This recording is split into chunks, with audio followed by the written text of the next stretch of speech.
So tonight, in honor of Hanukkah, I wanted to share a special story that I learned from two of my beloved colleagues, Rabbi Sari Loffer and Rabbi Jen Gubitz. It's called The Lamplighter. One day, a young student asked the rabbi, "Rabbi, I know that to be Jewish is to have a special role in the world, a special job in the world.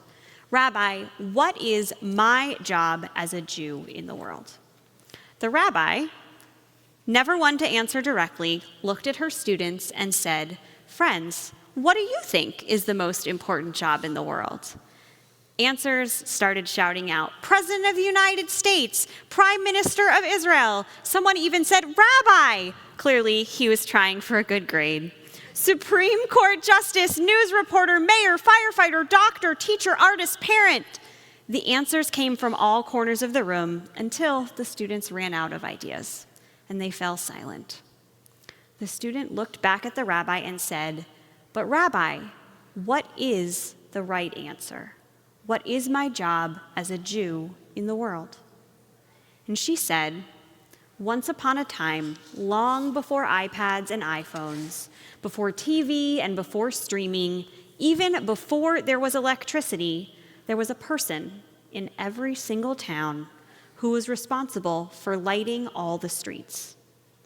On the street corners, lamps sat, ready to be lit each night as the sun began to set.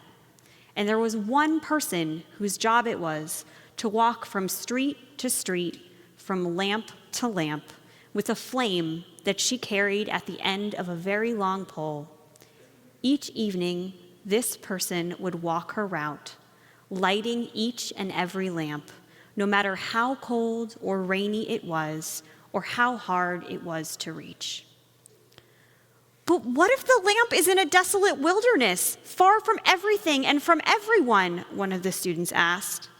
The rabbi answered, "Then it, too, must be lit." "And what," asked one of the students, "if the lamp is in the middle of the ocean?" The rabbi smiled and said, "Then one must put on a bathing suit, jump into the water, swim across the distance, and light it right there in the middle of the ocean. Without it," she said, "there would be no light at all in the world." I'm always struck by those words, "no light."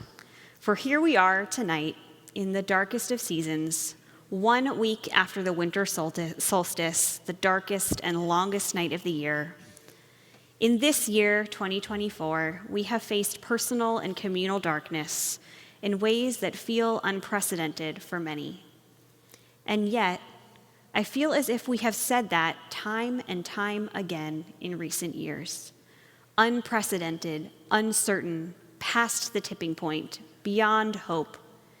At times, it can feel as if we are small and alone in a desolate wilderness or in the middle of the ocean.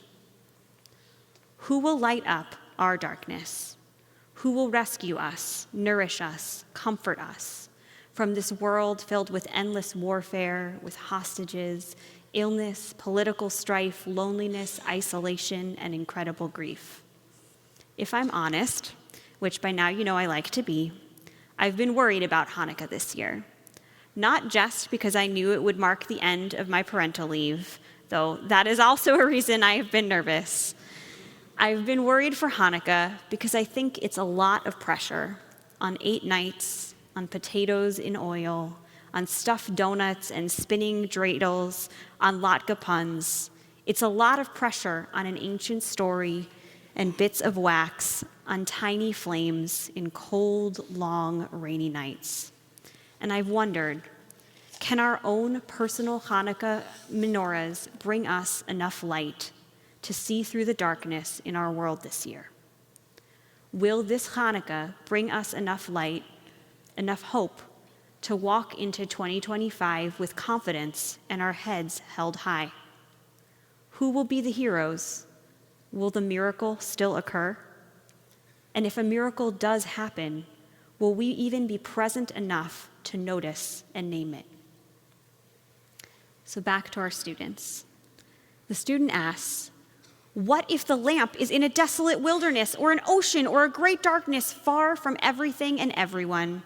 And the rabbi continues to answer, then it too must be lit. For without it, the rabbi said, there would be no light at all in the world.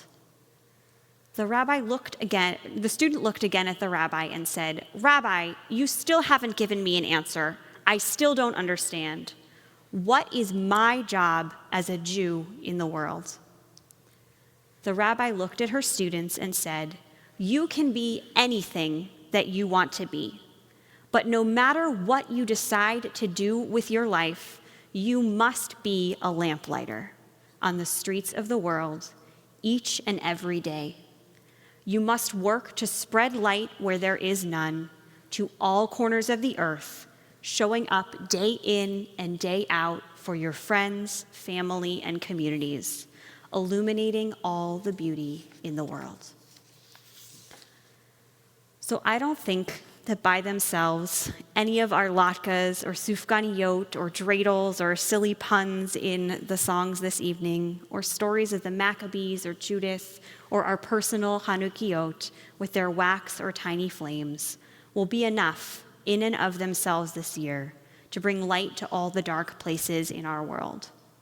But I do think, however, that like the lamplighters, bringing light to all corners of the earth, that if each of us, literally and metaphorically, brings our Chanukiah to the window this year, to share our light, we can together illuminate the windows, the hearts, and the places where darkness remains. Together, in this season, we must be lamplighters. Our collective job is to bring as much light as we can, as often as we can, to all the dark corners of the world.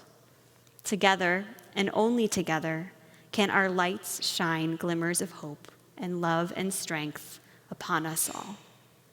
Amen.